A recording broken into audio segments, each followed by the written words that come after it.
အားလုံးပဲမင်္ဂလာပါ UK Matchday ရဲ့ Facebook နဲ့ YouTube Channel ကနေကြိုဆိုပါရစေ။ဒါဒီနေ့ရာသီတွင်းမှာ Premier League Champion ဖြစ်ဖို့အသင်းတွေအားလုံးကမျှော်လင့်နေတဲ့အချိန်တဖြည်းဖြည်းနဲ့ရလက်ကောင်းပြီးတော့ခြေစွမ်းထက်နေတာက Manchester City ပါ။ Man City ဟာအခုနောက်ပိုင်းမှာရလက်တွေစတိုက်ကောင်းလာတဲ့ခြေစွမ်းကောင်းလာတဲ့တည်ငြိမ်လာတဲ့နောက်သူ့အသင်းကတဖြည်းဖြည်းနဲ့အသားကျလာတဲ့အချိန်မှာနိုင်ပွဲတွေဆက်လာပြီးဆိုတော့ Manchester City အသင်းဘာတွေဒီလောက်ထိတိုးတက်နေလဲပေါ့ကျွန်တော်လက်ရှိချိန်တွေက Manchester City ကအခု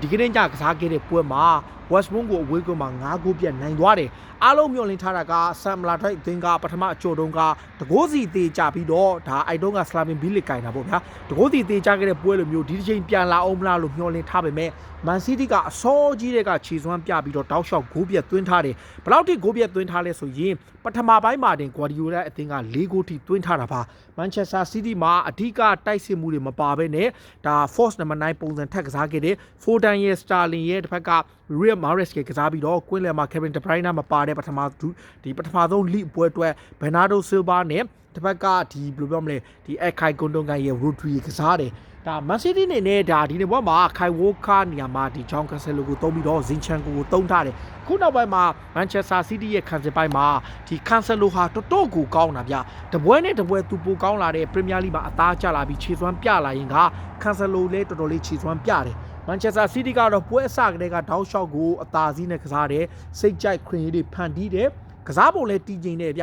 အဲ့ဒါနဲ့ပဲအစောကြီးတဲ့က Ilkay Gundogan တကိုးသွင်းပြီးတော့ 1-0 နဲ့ဥဆောင်နေတယ်အဲ့နောက်ပိုင်းမှာနည်းနည်းလေး confuse ဖြစ်တာတခုရှိတယ်ဗျဒါဒုတိယဂိုးရသွားတဲ့ City ရဲ့ဂိုးဟာဒီ Joao Cancelo သွင်းခဲ့တာ Cancelo လုံးကဒီလူချိုအနေထားဖြစ်လို့ဆိုပြီးတော့ Linesman ဆိုဖြစ်တဲ့ကောင်မလေးဖြစ်တဲ့ Shawn Messi ကထောင်လိုက်တာအဲ့ဒါကိုဒီ Riyad Mahrez ကဒီဘယ်လိုပြောမလဲဒီပြန်ဆွဲလာပြီးတော့မှ Cancelo ပေးလိုက်တဲ့အချိန်မှာအားလုံးကထင်တာကဒီ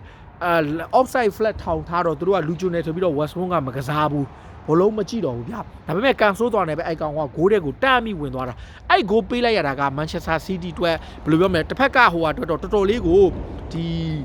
ဘယ်လိုပြောမလဲပောက်ကွဲနေတာ Sam Allardyce ဒါပေမဲ့ City အနေနဲ့အဲ့ခြေစွမ်းကဘာမှပြောစရာမဘာကြောင့်လဲဆိုတော့သူတို့တကယ်ကိုကောင်းတာချန်ပီယံတို့မှာပြတင်ပြထိုက်တဲ့ခြေစွမ်းမျိုးချန်ပီယံတို့မှာရှိသည်ရှိထိုက်တဲ့စိတ်သက်မျိုးချန်ပီယံတို့မှာရှိသည်ရှိထိုက်တဲ့ကစားကွက်မျိုးအပြည့်ရှိတယ်ဒါ Manchester City မှာ Kevin De Bruyne မပါတဲ့အတွက်ကြောင့်အားလုံးက De Bruyne မပါတဲ့ကွင်းလယ်ဟာဘလောက်လှုပ်နိုင်မှာလဲဘာညာမေးခွန်းထုတ်တယ်ဒါပေမဲ့ Manchester City မှာအခု De Bruyne မပါပေမဲ့လေသူတို့ရဲ့ကွင်းလယ်ကိုဥဆောင်နိုင်တဲ့ Ilkay Gundogan လိုကစားမမျိုး Bernardo Silva ကိုကွင်းလယ်ထားပြီးတော့ Guardiola အပြောင်းလဲလုပ်တာတွေကိုကြည့်ရင် Man City ဟာသူ့ game by game တော်တော်လေးကိုကောင်းနေပြီဒီချက်ကလည်း Manchester City နဲ့ဒီနေ့ရာသီတွင်းမှာ Premier League Champion Super ရဖို့တော်တော်ကိုအခြေအနေကောင်းတဲ့အချက်ဒါဒီနေ့ဘက်မှာအခုပထမပိုင်းမှာတင်ပြဒီဘယ်လိုလဲ Manchester City က Gundogan ကနောက်ထပ်တကိုးထပ်သွင်းပြီးတော့ဒါပထမပိုင်းပြီးကန်ဒီမှာ Riyad Mahrez ကတကိုးသွင်းပြီးတော့၄ဂိုးပြတ်နိုင်တယ်ဒါဒုတိယပိုင်းမှာဆိုရင်တပွဲလုံးမှာဂိုးရဖို့ကြိုးစားတယ် run တွေလုပ်တယ်တကယ်ကို chance တွေ create ဖို့အတွက်တကယ်ကို open နေဖွင့်ပေးတဲ့ Sterling ကနောက်ထပ်တကိုးထပ်သွင်းပြီးတော့ဒါသူဟာဘယ်လိုပြောမလဲထပ်ပြီးတော့အနိုင်ရသွားပြီးတော့ Manchester City က9ဂိုးပြတ်နိုင်တယ်ဒီနေ့ပွဲမှာ Manchester City လေအခုနောက်ပိုင်းကျွန်တော် City ကိုကျွန်တော်ကြည့်တဲ့အခါမှာ City နဲ့တွဲတွေ့ရတာကဘာလဲဆိုတော့အနိုင်3မှတ်အပြင် clean sheet ဆိုတဲ့ဟာတွေတောက်လျှောက်တွေ့ရတယ်ဒီနေ့ပွဲက clean sheet ဟာ City အတွက်ဒီနေ့ရာသီတွင်းမှာ clean sheet ကစုပေါင်းကိုဒါသူတို့အနေနဲ့ဒါအချိန်16ချိန်မြောက်ပြိုင်ပွဲစုံမှာရတာပါဒါပြိုင်ပွဲစုံမှာ clean sheet အများကြီးရတယ် Premier League မှာလည်း clean sheet အများဆုံးရထားလို့တွင်းဂိုးကလည်း9ဂိုးဖြစ်တဲ့ကြောင့် goal difference အပြင်သူတို့က22ဂိုးဖြစ်သွားပြီဗျ goal difference ဆိုတော့ Man City အနေနဲ့အကျိတ်နဲ့ရှိတဲ့ Premier League မှာဂိုးတွေအများကြီးတက်နိုင်တယ်ဗျသူမရအောင်သွင်းနေတယ်အဲ့ချက်က Guardiola ဟာဒီ title race မှာ goal difference ဟာအများကြီးအဆုံးဖြတ်ပေးသွားနိုင်တယ်ကိုသူစဉ်းစားကောင်းစဉ်းစားထားမယ်ဒါကြောင့်အခုနောက်ပိုင်းကြည့်လိုက် City ကဂိုးတွေအများကြီးသွင်းနေတယ်ဒီနေ့ဘက်မှာ City ဟာသူတို့အတွက် Premier League မှာ6ပွဲဆက်နိုင်တာပါဒါဟာသူတို့ club အသင်းတပိုင်းတစ်လျှောက်2019ခုနှစ်မှာ15ပွဲဆက်တိုက်နောက်ပြီးတဲ့နောက်ပိုင်းပထမဆုံးအကြိမ်ဒီပွဲနိုင်ပွဲကြောင့်မဲ City က United ကိုကြောပြီးတမတ်အသာရထားတယ်ဒါဟာ Manchester City အတွက်ဇယားထိပ်ကိုဒီယာဒီမှာပထမဆုံးကြည့်ရောက်တာပါဒီနေ့ရောက်တဲ့ Manchester City ရဲ့ဇယားထိပ်ဟာဒီနေ့ရာသီတွင်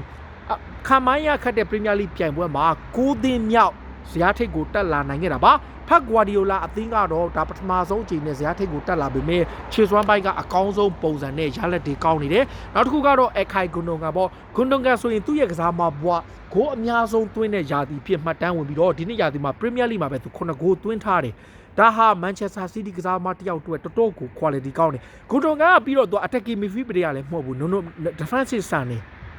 ဒါပေမဲ့ဘာလဲဆိုတော့ तू ကအမြဲတမ်း right place right player အမြဲတမ်းဖြစ်နေတယ်အဲ့ဒါကလည်း तू က Man City ရဲ့တိုက်စစ်ပိုင်းမှာပြောမယ်တိုက်စစ်အားတန်နဲ့ကွင်းလေကစားမတစ်ယောက်ပုံစံခုနောက်ပိုင်းမှာအမြဲတွေ့ရတယ်ဒါ defensive ကတော့ဘယ်လိုပြောမလဲဒီ Rodri ကစားပေမဲ့Ilkay Gundogan ကအမြဲတမ်း right player right place right time အမြဲတမ်းဖြစ်နေတယ်ဒါ Man City ရဲ့အဓိကအားသာချက်ပဲတောင်ပန်တိုက်စစ်မှုတွေကိုပဲသွားပြီးတော့ force number 9ကစားခဲ့တယ်Guardiola အနေနဲ့တိုက်စစ်မှုမပါလဲဂူးမဆိုင်ဘူးတိုက်စစ်မှုမပါလဲသူတို့ကဂိုးရနေတာပဲဒါဒီနေ့ရသည်9ဂိုးပြက်ဆိုတာဟာဘန်လီကိုနိုင်ပွဲတဲ့9ဂိုးပြက်နောက်ပိုင်းဒါနောက်ထပ်တစ်ချိန်9ဂိုးပြက်မန်စီးတီးအတွက်တော့ဒီပွဲဟာပြိုင်ပွဲရဲမှာ10ပွဲဆက်နိုင်တာပါ10ပွဲဆက်နိုင်တယ်ဒါပရီးမီးယားလိမှာ6ပွဲနိုင်တယ်ဒါအပြင်တစ်ဖက်မှာလေပြိုင်ပွဲစုံမှာ19ပွဲထိ clean sheet ရတယ်ဒါ Emery လာပို့ကိုတော့အញ្ញံထားပြီးတော့ Strong နဲ့ DS တို့ရဲ့အတွဲကတော်တော်ကိုတည်ငြိမ်နေတာပါဆိုတော့ Manchester City ဘက်က9ဂိုးပြတ်နိုင်ပြီးတော့ဇယားထိပ်ကိုပထမဆုံးကြီးတက်လိုက်ပြီး Manchester United ကိုကြော်ပြီးတော့တက်ထားတဲ့ဖက်ကွာတွေလည်းအသင်းကဒီနေ့ရာသီမှာရောပြည်သက်တွေအမြင်ကဘယ်လိုမျိုးဖြစ်နိုင်မလဲ Champions ဆုကိုရနိုင်မလား City တွေနဲ့အရန်ကိုကောင်းတယ်ဗျ City ကအခုတစ်ပြည့် Kai Walker ဆိုရင်တော့တော်တော်ကောင်းတဲ့ခံစားမှုဖြစ်ပေမဲ့ခုနောက်ပိုင်းမှာ Cancelo ခြေစွမ်းပြနေတဲ့အတွက်ကြောင့် Walker တော့နေရာမရဘူးဖြစ်နေတယ်အရင်တော့ကတော့ Walker က main choice ပေါ့ဗျာအခု Cancelo ကောင်းလာတဲ့ခါမှာ Walker တော့အရန်ဖြစ်နေသလို City ကလည်းအလဲကျ rotate လုပ်နိုင်တဲ့အခြေအနေမျိုးထိရှိတယ်ဒါပေမဲ့သေချာတော့ Guardiola ရဲ့အသင်းဟာနောက်ထပ် impressive နိုင်ပွဲနဲ့အတူ clean sheet လဲရ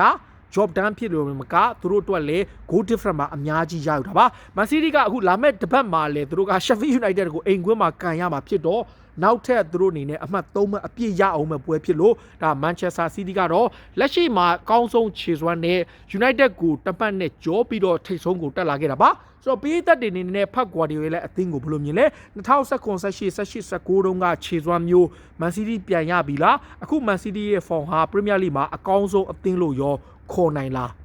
ဘာကြောင့်လဲဆိုတော့ title race မှာကတော်တော်ကို interesting ဖြစ်နေတယ် Manchester United ကနိုင်လိုက် City ကနိုင်လိုက် United ကနိုင်လိုက် City ကနိုင်လိုက်နဲ့ဒီလိုဖြစ်နေတဲ့အချိန်မှာ Bookie တွေမှာတော့ Man City ကို favorite big favorite ပေးထားတယ် United နဲ့ Liverpool ကတော့သူ့ရဲ့နောက်မှာဒုတိယဦးစားပေးနဲ့တတိယဦးစားပေးဖြစ်တယ်ဒါပေမဲ့ကျွန်တော် Guardiola ကိုသဘောကျတာကဟိုတနေ့က Lampard ကဒီ